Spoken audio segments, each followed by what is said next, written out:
bertempat di Hall Kampung Coklat yang peserta sudah dibagi menjadi 2 sesi berdasarkan protokol kesehatan, gelar sosialisasi bersama mitra kerja DPR RI Komisi 9, yaitu Badan Pengawas Obat dan Makanan RI yang dihadiri oleh 250 peserta pelaku usaha mikro di bidang obat tradisional atau jamu herbal dan suplemen kesehatan. Acara ini bertujuan untuk mensosialisasikan langsung kepada masyarakat dan pelaku UMKM bagaimana proses tahapan mengurus dan pengajuan perizinan di bidang obat tradisional, di mana banyak keluhan dalam mengurus perizinan yang mahal dan sulit. Berikut liputan ABTV untuk Anda. Selamat sore dan salam sejahtera bagi kita semua. Dan mengucap syukur kepada Tuhan Yang Maha Esa karena telah melimpahkan berkah serta rahmat-Nya sehingga kita bisa berkumpul pada sore hari ini di acara KYE di bidang pengawasan obat tradisional dan suplemen kesehatan bersama tokoh masyarakat. Sebelumnya saya ucapkan selamat datang kepada anggota DPR RI Komisi 9 Bapak Nur Hadi SPD. Yang kedua ada Ibu DRA Yusmei Liza, Koordinator Pengawasan Informasi Produk dan Obat Tradisional, Obat Koasi dan Suplemen Kesehatan. Yang ketiga ada Bapak Purnama Dwi Tistianto, Aspam, Subkoordinator Pengawasan Keamanan Obat Tradisional, Obat Koasi dan Suplemen Kesehatan. Sekali lagi kami ucapkan terima kasih atas kehadirannya. Hadirin yang berbahagia, sebelum kita mulai acara pada sore hari ini, marilah kita berdoa sesuai dengan kepercayaannya masing-masing. Berdoa dipersilahkan. Menginjak acara yang pertama yaitu menyanyikan lagu Indonesia Raya. Hadirin dimohon berdiri.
Hadirin dipersilahkan duduk kembali. Kepada Bapak Nur Hadi SPD, Bapak sudah sempat kami persilahkan. Assalamualaikum warahmatullahi wabarakatuh. Bismillahirrahmanirrahim. Alhamdulillahirabbil alamin. La haula wala quwwata illa billahil aliyyil azim. Allahumma sholli ala sayyidina Muhammad wa ala sayyidina Muhammad. Salam sejahtera untuk kita semua. Om Swastiastu, Rahayu. Ini merupakan kegiatan dari Komisi 9 DPR RI yang bermitra dengan Badan POM Republik Indonesia. Tujuannya apa? Agar Bapak Ibu dengan program sosialisasi ini Ibu akan mendapatkan informasi yang lebih detail, lebih jelas. Sebenarnya Badan POM RI itu tugasnya apa? Kalau selama ini kita sering lihat di TV, Badan POM RI itu sering muncul kalau ada masalah. Contoh, kosmetik ilegal itu digerebek, jamu tradisional yang nggak punya izin itu juga digerebek. Tetapi itu hanya sekilas yang kita lihat dari media TV nasional. Sebenarnya Badan POM ini punya fungsi tidak hanya pengawasan saja, tapi juga pendampingan dan mendukung dari program pemerintah bagaimana menumbuh kembangkan UMKM, utamanya di bidang obat-obatan tradisional dan juga suplemen kesehatan. Di lingkungan kita banyak sekali tanaman-tanaman, tumbuh-tumbuhan yang secara empiris itu berkhasiat untuk obat. Barangkali Bapak Ibu punya usaha di bidang obat tradisional atau jamu, nanti Bapak Ibu bisa langsung tanya ke beliau bagaimana proses perizinannya apabila Bapak Ibu belum punya izin, ataukah mungkin produk Bapak Ibu itu sebenarnya harus berizin BPOM atau tidak sih? Nah, nanti panjenengan tanyakan semua, boten usah lingsem, boten usah ragu-ragu. Itu saja apa yang saya sampaikan. Saya terima kasih. Saya juga kembali ketemu dengan panjenengan semua. Jenengan tentu tadi jauh-jauh datang dari rumah. Ada yang mungkin jaraknya setengah jam, 1 jam sampai di sini, tapi semangat untuk mendapatkan ilmu-ilmu baru dari Badan POM. Terima kasih. Kita nanti simak penjelasan dari beliau, materi dari beliau agar panjenengan mendapatkan informasi secara lengkap. Akhirul kalam, wabillahi taufik wal hidayah. Wassalamualaikum warahmatullahi wabarakatuh. Terima kasih kepada Bapak Kepala SPB. Menginjak acara inti yaitu penyampaian materi. Untuk moderator Bapak Heri Sunoto, waktu dan tempat saya persilahkan. Baik, selamat sore. Assalamualaikum warahmatullahi wabarakatuh. Selamat sore, salam sejahtera, namo buddhaya, salam kebajikan, Om Swastiastu, puji Tuhan, rahayu rahayu. Baik, pada acara inti di sini akan ada kejelasan bagaimana posisi anggota DPR RI sebagai narasumber dari Komisi 9, dan ada 2 narasumber yang nanti akan saya panggil untuk bisa kita sampaikan. Keduanya ini beliau dari BPOM, yaitu Badan Pengawas Obat dan Makanan.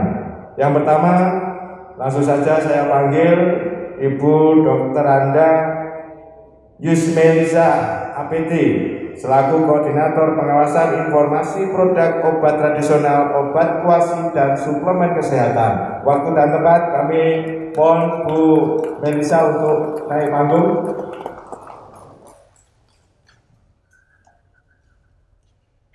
Ini beliau perwakilan dari BPOM selaku Koordinator Pengawasan Obat.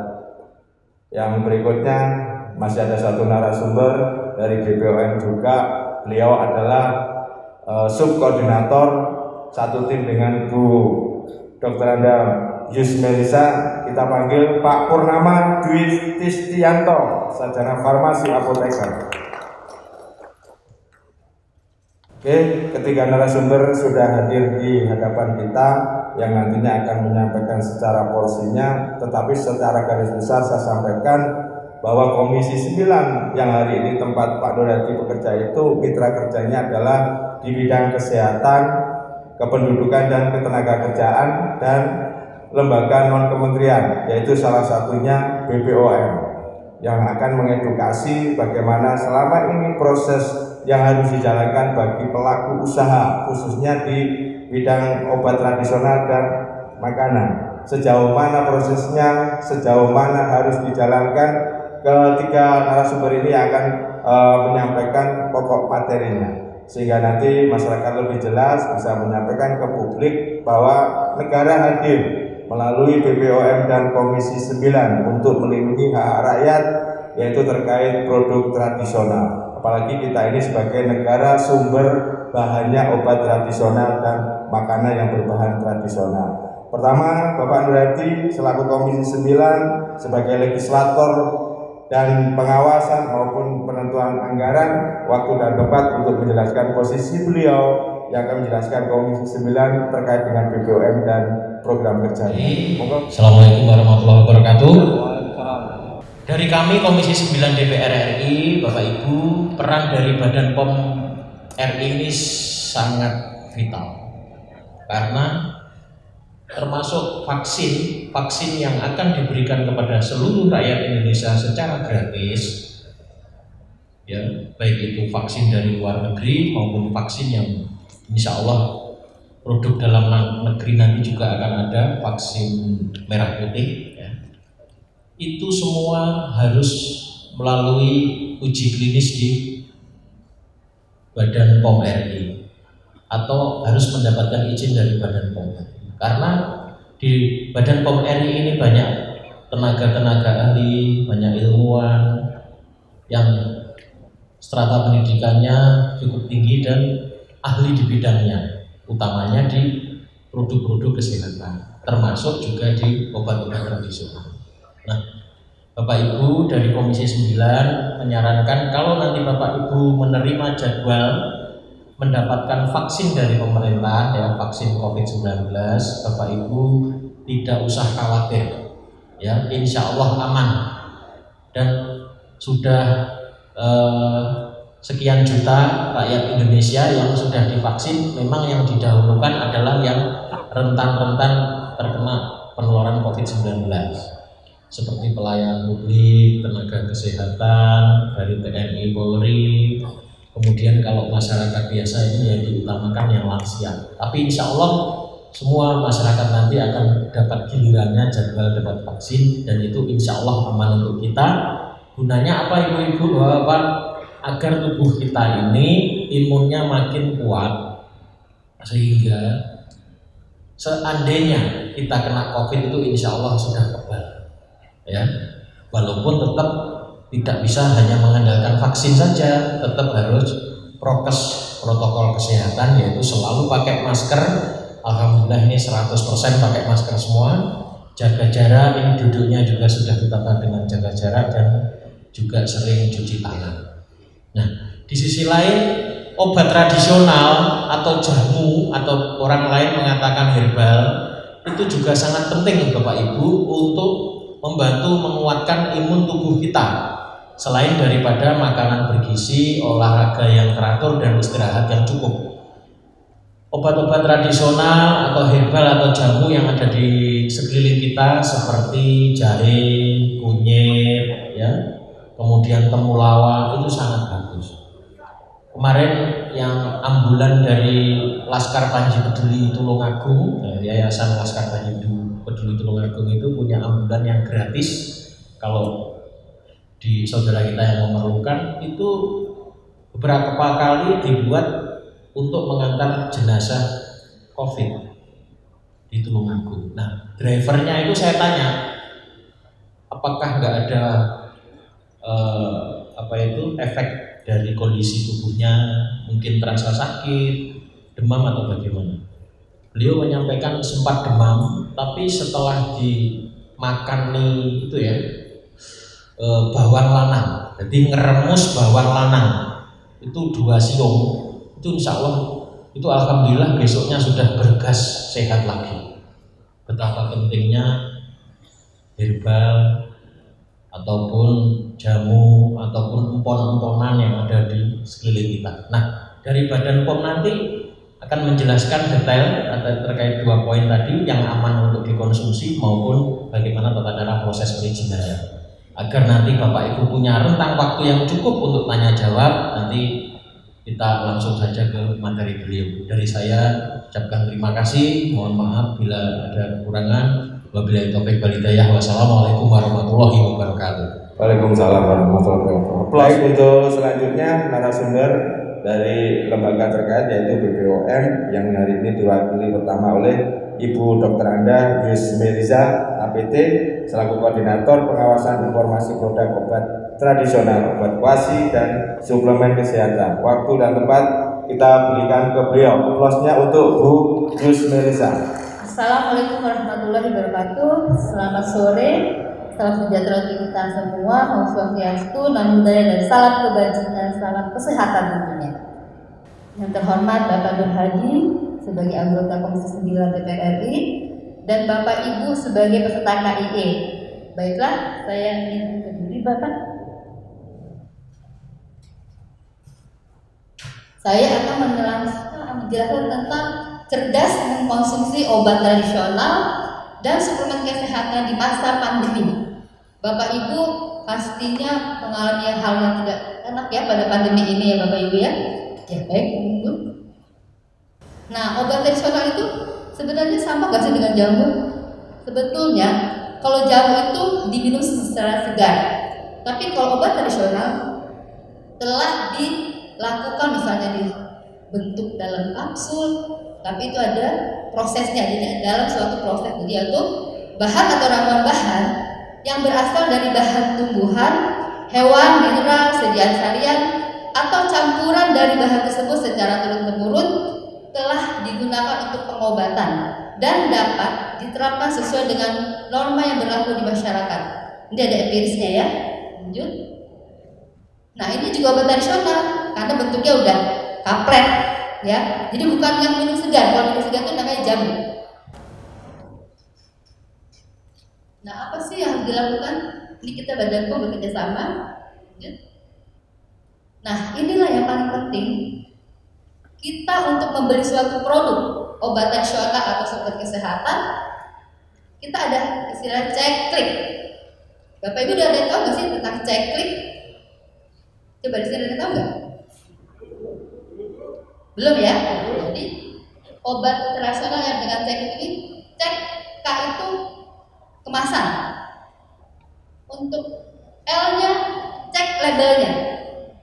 Untuk I-nya izin edar yang pertama ya. Izin edar, udah ada izin edarnya belum sih? Nah. Terakhir kedaluarsa itu sangat penting. Lanjut. Saya jelaskan satu persatu ya. Jelas. Kemasan, kita lihat dulu kemasan ini dalam kondisi baik nggak sih? Kadang-kadang ada yang udah penyok, berarti kan udah rusak karena udah tergantung dari udara ya, atau penyimpanannya nggak betul. Jangan menggunakan obat tradisional yang kemasannya juga udah rusak. Pilih obat tradisional dengan penandaan yang baik, tidak lepas. Jadi kadang-kadang kita nggak lihat di brosurnya atau kemasannya udah terkoyak. Lanjut. Nah, ini penting diperhatikan ya. Kalau kita membeli obat tradisional, pertama ada logo jamunya tuh. Obat tradisional. Ada nomor izin edar. Obat tradisional ya. Terus besar kemasannya. Yang penting lagi apa? Komposisi dan kegunaan. Jangan Bapak Ibu melihat, oh ini untuk obat apa untuk menyembuhkan, tidak boleh. Tidak mungkin obat tradisional untuk menyembuhkan. Tapi juga membantu meredakan, gitu ya. Jadi yang paling penting informasi dari kemasan ini harus Bapak Ibu lihat. Peringatan perhatian sebenarnya untuk ibu hamil. Nah itu ada peringatan perhatian. Jangan sampai nggak boleh dengan ibu hamil, tapi yang ibu hamil minum. Makanya harus baca kemasannya. Lanjut. Apa nih bedanya dengan suplemen?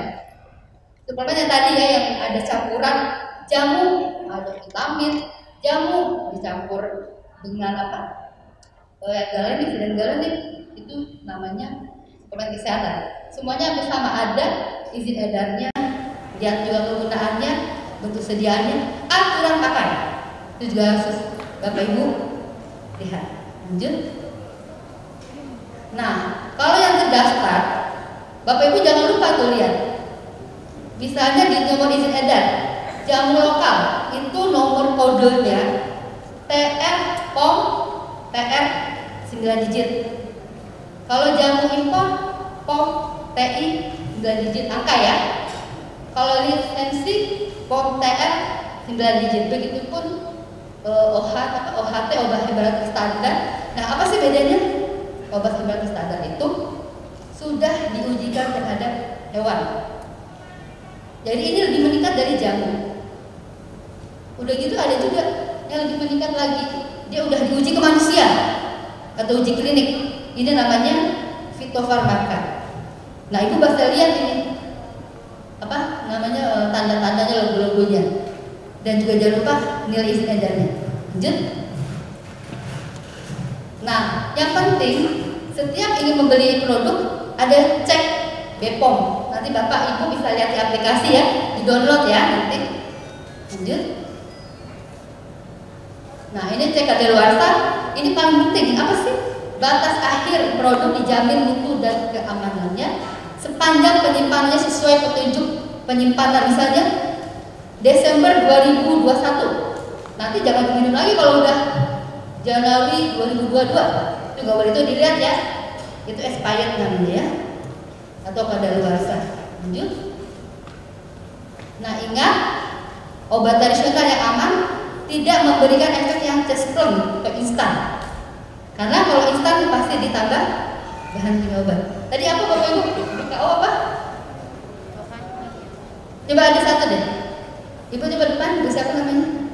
Apa singkatan BKO? Oke, kita dapat hadiah ya. Ayo lanjut. Nah, jadi cerdas mengkonsumsi obat tradisional dan suplemen kesehatan, manfaatnya yes, dalam no ya. Lanjut. Terima kasih. Mudah-mudahan yang telah saya jelaskan bermanfaat bagi Bapak Ibu, dan mohon maaf bila ada yang kekurangan dari saya atau ucapan saya salah. Wassalamualaikum warahmatullahi wabarakatuh. Langsung saja untuk materi yang terakhir yang akan disampaikan oleh Pak Purnama, bagaimana proses permohonan sertifikasinya atau proses pengurusannya. Beliau ini akan menjelaskan biar nanti gamblang bagi para pengusaha UMKM yang bicara di soal obat tradisional dan calon pengusaha, biar nanti jelas prosesnya sehingga tidak menguras tenaga pikiran bahwa ini benar apa tidak.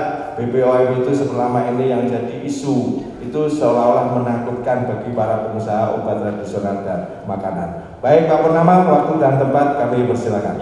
Baik Bapak dan Ibu, bismillahirrahmanirrahim. Assalamualaikum warahmatullahi wabarakatuh. Ya, terima kasih gitu ya sudah hadir di sini. Jadi perkenalkan, nama saya Purnama, Bapak Ibu dari Badan POM RI Pusat. Itu ya, saya bertugas di pengawasan keamanan sebenarnya. Jadi bagaimana menjaga nanti produk-produk jamu gitu ya yang beredar itu memenuhi syarat keamanan dan mutu begitu.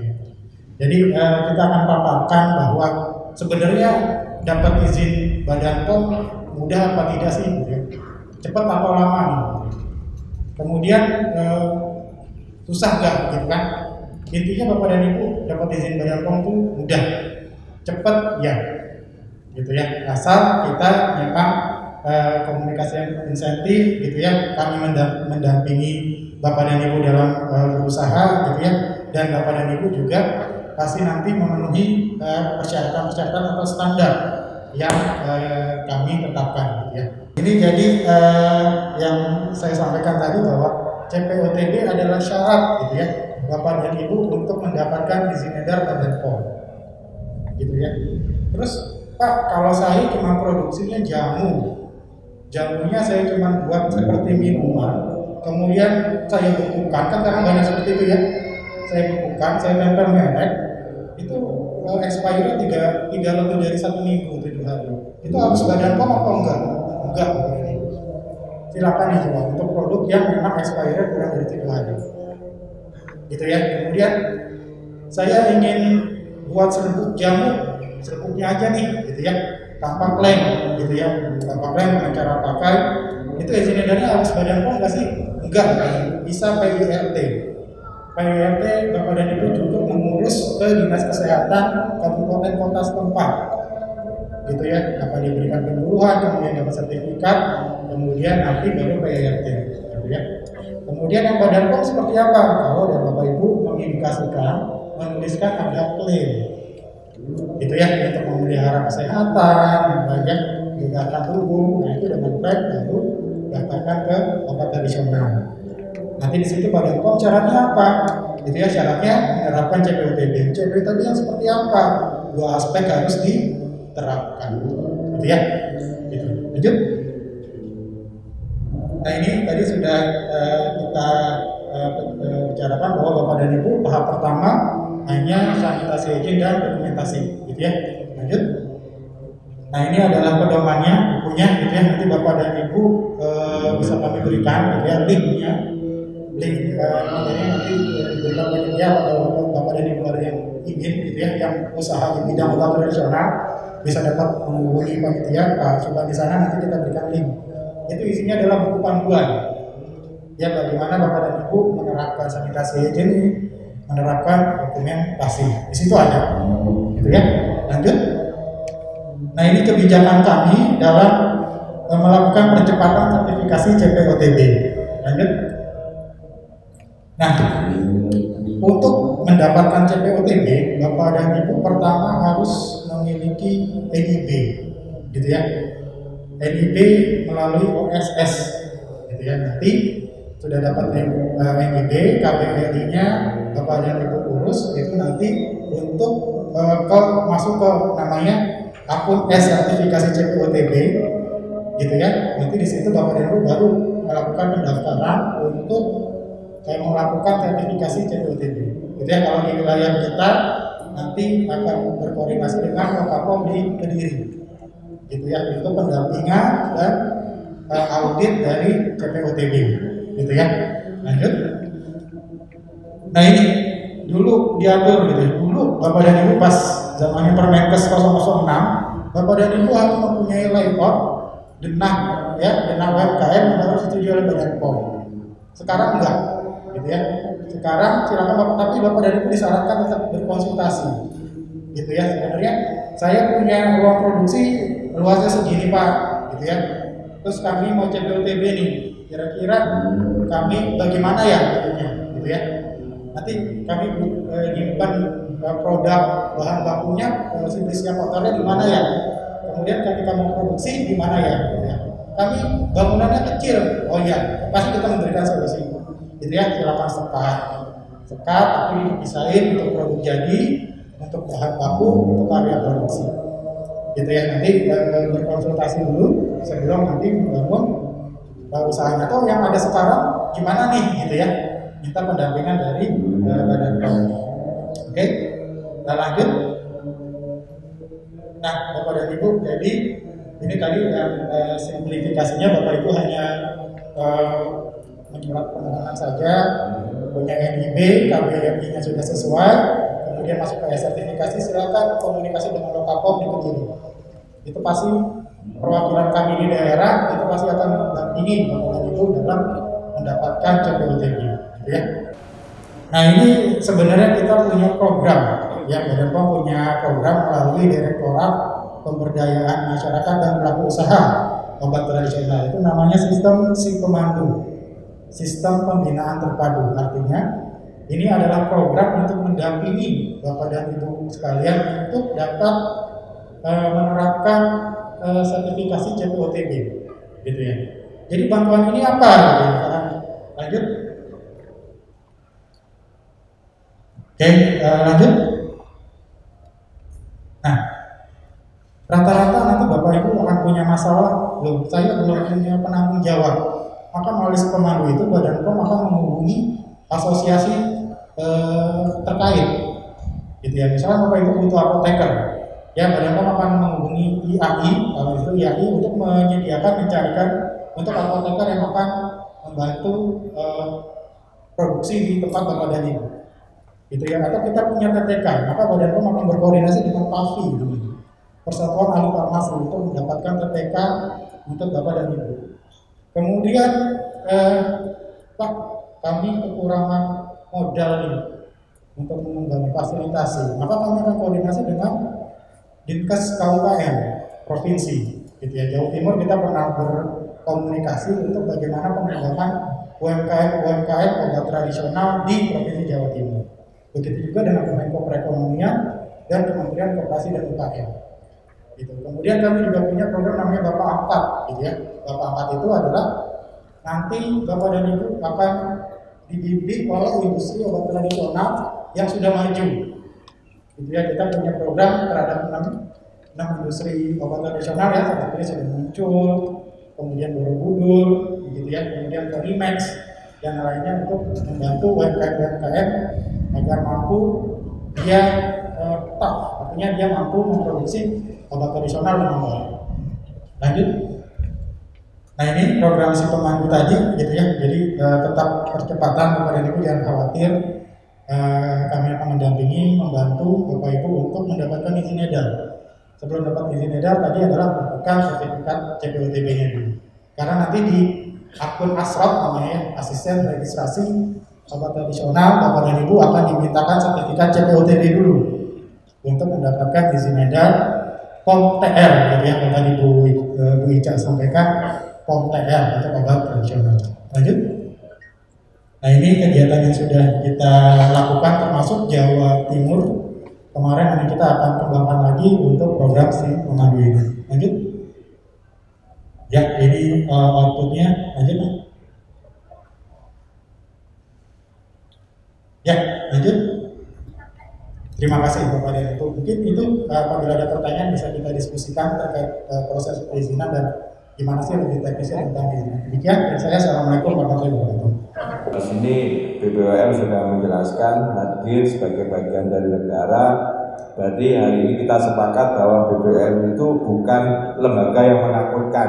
Dalam arti apa? Bahwa BPOM bertugas untuk mendampingi para pengusaha yang berkaitan dengan BPOM biar hasil produksinya ini aman dikonsumsi masyarakat, terlebih produsennya juga aman untuk mendapatkan keuntungan.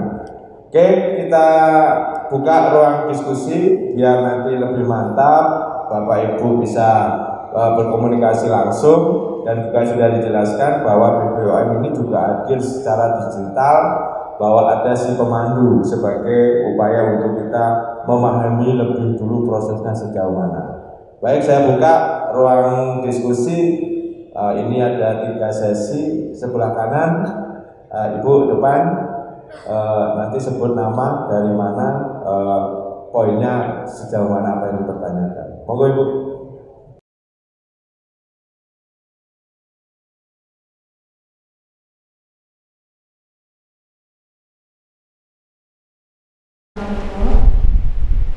Saya ada 2 pertanyaan di sini.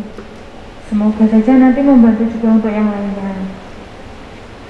Untuk pertanyaan pertama, Bu Yuli Retno. Dewi Retno. Oh, Dewi Retno. Iya. Dari Ponggok. Ngelegok. Oh, ngelek. Ya. Untuk pertanyaan pertama, Pak. Persyaratan mutu apa saja yang diperlukan untuk produk obat tradisional dan suplemen kesehatan dalam mendapatkan izin BPOM? Untuk pertanyaan kedua, kebanyakan produsen kecil yang belum mendapatkan izin edar mungkin belum mengetahui secara terperinci tentang kandungan dan manfaat tentang produk yang diproduksi. Ketika BPOM menetapkan bahwa suatu produk itu aman, apakah BPOM hanya meneliti bahaya atau tidaknya, atau juga meneliti seluruh kandungan pada suatu produk? Yang di sini bisa membantu produsen dalam mengetahui kandungan apa saja toh yang selama ini tak produksi. Misalkan saya sendiri, saya memproduksi bawang hitam. Dari situ kan saya hanya mengira-ngira ini bawang hitam bisa meredakan selama menstruasi, meredakan nyeri atau menurunkan panas, meredakan masuk angin, seperti itu. Tapi sejauh ini secara pribadi saya belum mengetahui kenapa kok bawang hitam bisa meredakan nyeri, bisa meredakan masuk angin, seperti itu. Dan saya browsing di internet itu banyak pernyataan-pernyataan yang membuat saya bingung. Di sisi lain, ini tidak boleh untuk ibu hamil, ini tidak boleh untuk menstruasi dan lain-lainnya. Itu contohnya seperti itu. Mohon penjelasannya. Terima kasih. Wassalamualaikum warahmatullahi wabarakatuh. Waalaikumsalam. Terima kasih. Sebuah pertanyaan borongan ini. Realisasi, terus setelah produksi diedarkan, orang ini paham atau tidak prosesnya, harus bagaimana. Terus yang ketiga terkait produksi yang sudah berjalan, asas manfaatnya ini sebenarnya versinya seperti apa? Ya kan, informasi publik itu sudah didapat, bawang putih, bawang hitam ini tidak boleh A, tidak boleh C, yang ini harus konsumsi itu. Mungkin Bu Melisa atau Pak Purnama yang akan menjelaskan dulu. Monggo Bu. Terima kasih Pak. Saya mungkin nomor 2 dulu ya Pak. Tadi Ibu bawang merah apa? Bawang hitam. Garlic ya. Itu kan Ibu pasti Ibu tahunya itu kegunaannya untuk apa? Itu dari mana? Berdasarkan turun temurun apa dari empiris? Ya, kan sebelumnya saya di Sidoarjo itu banyak orang yang bilang, waktu saya masih coba Pak itu buah hitam itu loh. Kan saya juga pendaki ya. Jadi saya ketika mendaki gunung itu kan dengan cuaca yang dingin, terus saya kan butuh apa sih yang bisa buat saya tetap hangat selama saya di puncak, itu seperti apa itu saya dengar dari orang-orang kalau bawang hitam itu bisa meredakan masuk angin. Terus saya coba browsing dari cara pembuatannya itu, dan saya rasakan dari mentahnya seperti apa, matangnya seperti apa, mulai bawang kating, bawang lanang itu semua sudah saya rasakan. Dan ternyata itu memang selama proses, kan prosesnya selama beberapa hari, nggak cuma 1 hari sampai 1 minggu, enggak, bahkan ada yang sampai 1 bulan. Nah itu saya rasakan kalau 1 minggu pertama rasanya seperti apa, 1 minggu, 2 minggu rasanya seperti apa, 3 minggu rasanya seperti apa, sampai 1 bulan. Dan itu ternyata membawa efek yang berbeda, rasanya juga berbeda gitu Bu. Nah kalau kayak gitu, yang setengah matang, yang dikatakan setengah matang ya gampangnya, itu bisa memberikan efek lebih panas gitu, di dalam diri itu bisa lebih panas. Itu kalau untuk saya pribadi, kalau untuk mendaki itu dengan cuaca yang sangat dingin, itu saya lebih memilih yang setengah matang. Kalau untuk yang ibu-ibu yang di sekeliling lingkungan saya, itu mereka lebih memilih yang matang karena rasanya katanya kalau yang bawang kating itu lebih kayak jenang dodol, ada kecutnya, ada manisnya. Kenyal gitu ya. Jadi gini Bu Dewi, mungkin untuk mempertegas, ini kan hasil produksinya Bu Dewi, konsumsi sendiri. Bu Dewi pernah nggak beli produk yang hasil produksi itu? Belum pernah ya? Oh, ini kan biasanya kalau di pasaran ada. Itu kalau beli sendiri belum pernah Pak, cuma dari beberapa yang pernah produksi, itu saya juga mencoba, dan hasilnya pun tidak sama, biarpun itu dengan cara yang sama, begitu. Kalau saya yang produksi sendiri itu kenyal, tapi teman saya atau produsen yang lain itu ada yang produksi itu hasilnya itu keras, kering, keras. Jadi berbeda, kok gini gitu, kok beda, padahal prosesnya sama, bahkan alat-alatnya pun bisa dikatakan sama lah gitu. Terkait syarat administrasinya, mungkin yang dipertanyakan apakah badan perorangan atau badan hukum usaha itu bisa diajukan. Kadang-kadang perorangan, harus berbadan hukum, kalau perorangan harus punya NIB. Yang tadi sudah dijelaskan Pak. Ya Pak, kurang ini. Tadi ada CP, UPD, KHP Pak, namanya itu tadi yang sudah dijelaskan, itu nanti bisa Ibu menyiapkan dulu itu cara pembuatannya. Tapi untuk persyaratan dalam artian ada nggak sih persyaratan atau harus tahan berapa hari atau harus maksimal berapa? Kalau itu harus ada, itu ada, kan saya bilang ada luarsanya, itu harus ada, itu ada perhitungannya. Kalau udah minimal waktunya,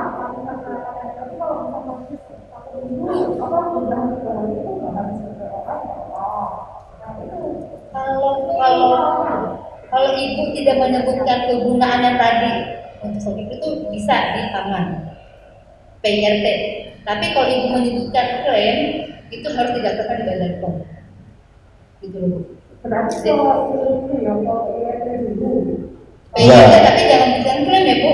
Misalnya klaimnya itu kita pertegas. Jadi kalau Bu Dewi ingin menjelaskan bahwa produksi ini punya manfaat A, B, C, D, artinya klaim itu bahwa produksi Bu Dewi ini punya manfaat ini itu artinya pengakuan. Jadi itu baru masuk ke BPOM. Selama tidak ada kategori klaim, pokoknya aku produksi bawang hitam, manfaatnya monggo dirasakan sendiri, itu tidak perlu proses. Intinya itu. bisa ke pangan. Ya, ke pangan. Jadi tidak ke BPOM tetapi melalui Dinas Perdagangan BIRT. Berarti waktu tidak menentukan adanya presnya. Jadi waktu ini kalau pengusaha itu kita kan bisa meyakinkan orang. Nah, yang bisa menentukan bahwa itu kadaluarsa 1 hari 2 hari itu kan dari uji lab, bukan BPOM yang menentukan. Semua ada tahapannya. Ini yang saya pahami bahwa tidak bisa saya mengklaim, oh produk saya ini tahan 3 hari. Nah ini harus ada yang menentukan. Oh benar dikatakan ini 3 hari, ketentuannya begini.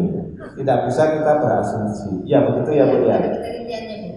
Nanti mungkin lebih jelasnya sudah ada si pemandu di programnya BPOM. Nah kisi-kisinya itu yang penting. Jadi tidak bisa saya bisa menjembatani pemahamannya bahwa tidak seolah-olah produk saya ini bertahan 3 hari. Yang bisa membuktikan adalah yang mengajukan. Oke, berarti 2 ini mungkin karena waktu kita harus sudahi. Berarti 2 orang ini adalah penanya terakhir. Lah nanti komunikasinya bisa langsung ke loka BPOM yang ada di Kediri. Monggo Pak, dari mana terus? Saya Hasan dari Kecamatan Legok, Dusun Salam, Desa Kedawung, Blitar. Saya produksi kopi rempah, Pak. Kopi rempah yang begitu saya lahir sudah ada ini karena saya ibu-ibu betul Arab, resepnya dari kakeknya kakek kami dulunya dulu. Jadi, insya Allah seperti itu. Karena beliau hijrah dari Yaman itu datang ke sini begitu tahu di Indonesia adalah surganya rempah. Beliau sangat bangga dan beliau dengan kepintaran mereka masing-masing membuat satu olahan kuliner yang bisa untuk menjaga stamina dan kehangatan tubuh. Yang tadinya adalah minuman keluarga, karena kami rasa ini adalah sesuatu yang baik untuk seluruh masyarakat, maka kami keluarkan supaya seluruh masyarakat bisa sehat dan bahagia. Jadi apakah ada solusi? Sudah tidak perlu kami sudah memahami syarat-syarat dari BPOM, tapi apa ada solusi yang murah supaya kami bisa berkembang? Salah satu contoh produk kami ini banyak dibeli masyarakat, sehingga ada beberapa teman atau saudara dari luar negeri itu beli produk kami. Jadi kami berharap kita tidak mengimpor makanan dari luar, kita bisa ekspor, bisa membangkitkan ekonomi masyarakat. Apakah ada solusi yang murah untuk kami? Karena kalau tunggu ini berkembang, kita laku banyak, baru punya uang, kita beli lahan terpisah dari rumah.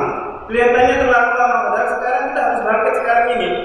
Apakah ada solusi seumpama dari Bapak kita, Bapak Nur Hadi, punya kebesaran hati untuk membuat satu ruangan untuk kelompok-kelompok UMKM atau bagaimana? Ini kami sarankan seperti ini. Assalamualaikum warahmatullahi wabarakatuh. Ini mungkin ibu kita yang ahlinya herbal ini.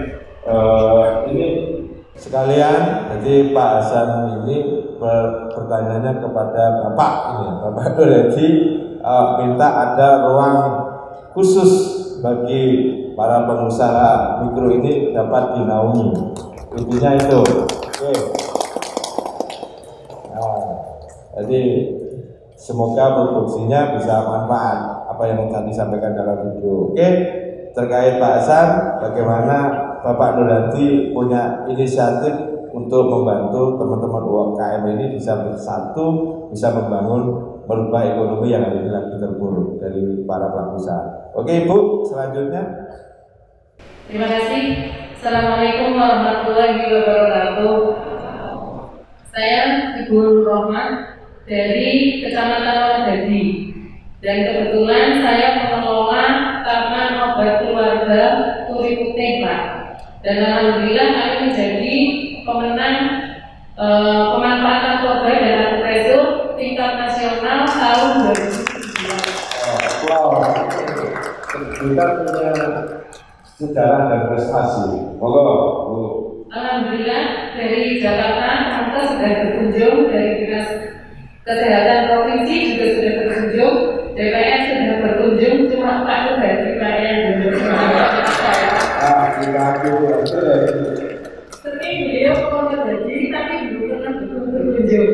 Yang saya tanyakan Bapak Ibu kaitannya dengan izin SPPT dan PIRT untuk kekuatan izin edarnya itu sampai kemana, sehingga kalau memang itu sudah cukup, kami bisa terus mengembangkan apa yang potensi yang ada di desa kami. Karena kalau saya berhenti untuk tidak membuat terawan, masyarakat yang menanam tanaman obat ini mau dibawa kemana? Dan seperti itu ya Bu ya.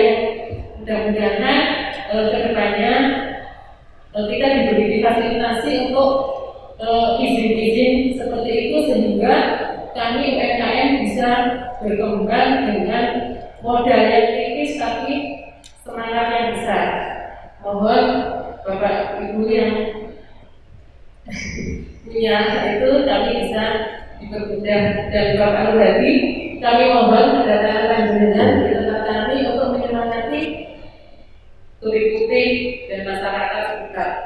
Mungkin Pak Luhadi dulu yang menjawab keinginan Pak Hasan terkait bisa menjadi memfasilitasi ada ruang khusus bagi para UMKM tadi. Terima kasih Pak Hasan yang punya kopi LJD. Apa Pak ini maknanya LJD? LJD itu adalah nama Gabila zaman dulunya dulu. Oh, dulunya dulu. Oke.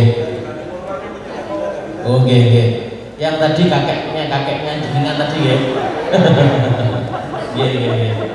Baik. Sebenarnya pertanyaan yang pertama tadi tertuju ke Pak Purnama, yaitu solusi apa agar proses izin itu murah.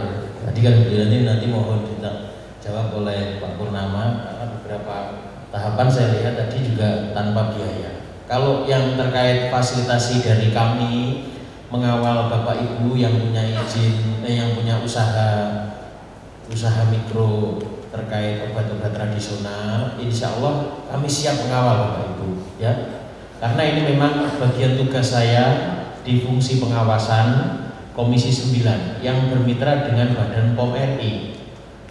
Kepada siapa, lewat siapa Pak Nurhadi? Bapak Ibu nanti bisa lewat koordinator Bapak Ibu yang mengajak ke sini, yang mengajak ke sini. Kalau lewat dinas nanti biar dinas menghubungi saya. Dari Dinas Koperasi Rawon ya. Oh, Dinas Koperasi Rawon, Dinas Perindustrian Perdagangan, betul. Ada juga ya. Bisa, nanti bisa lewat beliau kami memfasilitasi dan bagaimana kita sama-sama mengawal, mendampingi agar Bapak Ibu ini tidak merasa satu keberatan terkait biaya, yang kemudian yang kedua bahwa sebenarnya perizinan itu tidak sulit gitu, asal persyaratannya terpenuhi. Seingat saya dari sekian syarat untuk pengajuan izin di BPOM itu, kalau untuk usaha perseorangan kalau nggak salah cuma 2 ya. Mungkin Pak Purnama itu nanti bisa menjelaskan. Nah, kalau Bu siapa tadi? Bu Nur Romah itu taman obat keluarga itu di desa mana Bu? Oh, di Kebun Agung ya, di Kebun Agung, nggih. Kanggo desa niku Kebun Agung di namanya Taman Obat Keluarga Turi Putih ya. Nggih, insyaallah nanti saya sempatkan hadir. Tadi saya mencermati ibu yang keberatan dalam pengajuan sertifikasi halal itu ya, yang sempat dikenai biaya 3 juta ya itu. Ya untuk memperpanjang ya. Harusnya biayanya tidak segitu Bu. Saya sebelum di Komisi 9 itu berada di Komisi 8, kami sering rapat dengan BPJPH, Badan Penyelenggara Jaminan Produk Halal. Okay. Itu kami malah memperjuangkan dari Komisi 8 itu khusus untuk usaha mikro itu gratis, jangan sampai dikenakan biaya, karena ini untuk mendukung agar kembali UMKM ini bisa bangkit di masa pandemi seperti ini. Okay. Intinya saya siap membantu semampu saya, nanti bisa melalui koordinator yang mengajak panjenengan, ya, atau bisa dicatat nomor HP saya 081 234 403 777 081 234 403 777. Tapi kadang-kadang kalau di WA lama jawabnya berarti masih rapat dan rapet. Ya, nanti tentu yang terjun di lapangan adalah tim dari Nur Hadi, dari teman-teman Partai Nasdem, juga ada tenaga ahli Pak Heri ini kebetulan juga sebagai pengacara, jadi terkait permasalahan-permasalahan di lapangan beliau juga paham. Nanti insya Allah kita kawal bersama. Saya juga sangat bahagia, sangat senang apabila teman-teman UMKM ini bisa bangkit lagi dan sukses. Itu ya. Berikutnya Pak. Ya, terkait izin dengan PRT udah ada STPT. Ini mungkin saya bisa sampaikan. STPT itu singkatan surat tanda pengobat tradisional. Nah, ini melekat pribadi atau produk. Setahu saya ini STPT melekat ke personal. Kadang perawat pun juga harus ngurus STPT. Jadi terkait ini mungkin keberatan terhadap fasilitas yang harus disediakan terkait CPO-TB tadi itu mungkin Pak Kona bisa dijelaskan, mungkin ada solusi yang harus dijalankan oleh Ibu Nur Rahman dan kawan-kawan. Baik, terima kasih. Jadi pertama itu saya meluruskan dulu persepsi. Jadi tadi saya bilang gedung gitu ya. Yang saya maksud adalah sebenarnya bangunan gitu ya. Mungkin ada yang menginterpretasikan kalau gedung itu harus megah gitu ya, harus itu, tapi bangunan. Namun areanya terpisah. Jadi benar kata Ibu tadi saya sampaikan, cuma saya menyebutnya gedung gitu ya, tapi tepatnya memang lebih bangunan gitu ya. Jadi pas teman-teman di lokal Kediri juga menyampaikan area terpisah gitu ya, itu sudah pas. Kemudian yang kedua, izin edar itu untuk izin edar produk adalah PIRT atau BPOM gitu ya. Jadi selama dia statusnya Ibu sudah punya, tadi punya juga PIRT ya. Jadi kalau punya PIRT silakan Ibu dapat mengedarkan produk itu ke seluruh Indonesia. Itu izin edar yang diakui. Gitu ya. Itu izin edar PIRT. Gitu ya. Nanti di PIRT itu kan kodenya akan tahu kalau itu nanti produksinya di mana. Gitu ya. Misalkan di Tulungagung gitu ya. Di Blitar itu ada kodenya. Gitu ya. Di izin cuman yang memang izin yang untuk pribadi tersebut itu masih belum termasuk dari izin edar yang diperbolehkan untuk peredaran keluar gitu. Tapi Ibu udah punya PRT tadi ya, silakan selama di kemasan itu tidak menuliskan klaim sebenarnya. Karena kan sebenarnya PRT itu kan pangan ya, pangan industri rumah tangga. Nah, pangan itu kan bukan suatu komoditi yang dapat berkhasiat sebagai obat atau obat tradisional. Gitu ya Bu. Nah, kemudian apa sih Bu? Gitu ya, tadi kemudian solusi ini gitu ya, bagaimana Badan POM untuk menerapkan CPO-TB. Bapak dan Ibu, kalau Bapak dan Ibu tahu CPO-TB itu sebenarnya terdiri dari 11 aspek yang harus dipenuhi untuk suatu produksi sediaan farmasi. Gitu ya. Obat tradisional termasuk dalam kategori sediaan farmasi. Sediaan farmasi itu apa sih? Adalah obat. Gitu ya. Obat itu obat tradisional, ya, kemudian kosmetika. Itu adalah sediaan farmasi. Nah, kami menyadari bahwa UMKM ini adalah potensi dan juga harus didukung. Maka CPO-TB ini kita pecah untuk UMKM menjadi, tadi saya sampaikan, hanya 2 aspek. Aspek sanitasi higien dan dokumentasi itu dasar sekali ya, gitu ya. Kenapa? Gitu ya. Karena itu Bapak dan Ibu, produk kita Indonesia apabila ingin diakui di dunia, maka kita harus menerapkan namanya CPO-TB. Begitu nanti Ibu mau ekspor, dan produk saya bagus, gitu ya, saya mau ekspor ke Malaysia, Ibu nggak punya CPO-TB, Malaysia nggak akan menerima. Gitu. Artinya kita merangkul nggak langsung 11 aspek, tapi 2 aspek dulu, dan 2 aspek dulu kita berikan selama 12 tahun, gitu ya, dengan biaya sertifikasi 0 rupiah. gitu ya. 12 tahun artinya kita membantu Bapak dan Ibu untuk 12 tahun itu kita punya mimpi UMKM-nya sudah maju, ya sudah baik, sudah bagus, sehingga nanti naik CPOTB tahap 2, naik CPOTB tahap 3, full aspek. Ketika full aspek kita mengekspor, mau berdaya saing di pasar global diterima. Itu harapan kami. Baik, aplaus untuk ketiga narasumber kita hari ini yang sudah mampu mengedukasi di beberapa pertanyaan para peserta. Di ujung waktulah yang menentukan kita harus berhenti di sini, bukan berarti kita tidak akan melakukan komunikasi lanjutan. Ada beberapa poin yang penting kita harus pahami. Pertama, negara sudah hadir melalui BPOM yang dikawal oleh beliau Bapak Nur Hadi selaku anggota DPR RI di Komisi 9. Yang kedua, kita harus mulai mawas diri dan melek informasi. Sudah ruang terbuka informasi itu begitu murah. Sekali kita ketik, sekali kita ngomong sudah muncul. Artinya apa? Klarifikasi juga penting.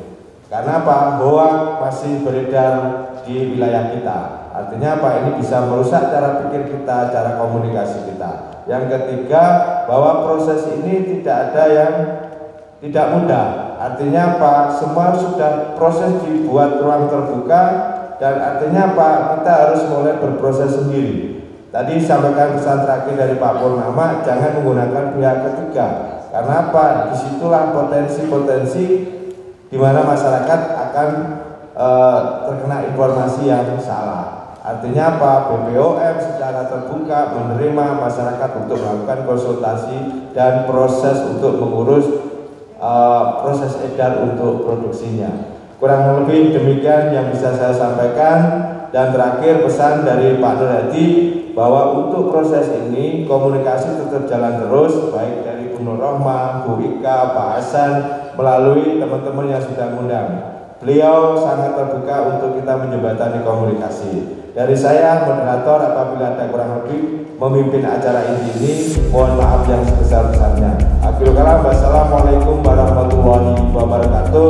Saya kembalikan ke MC.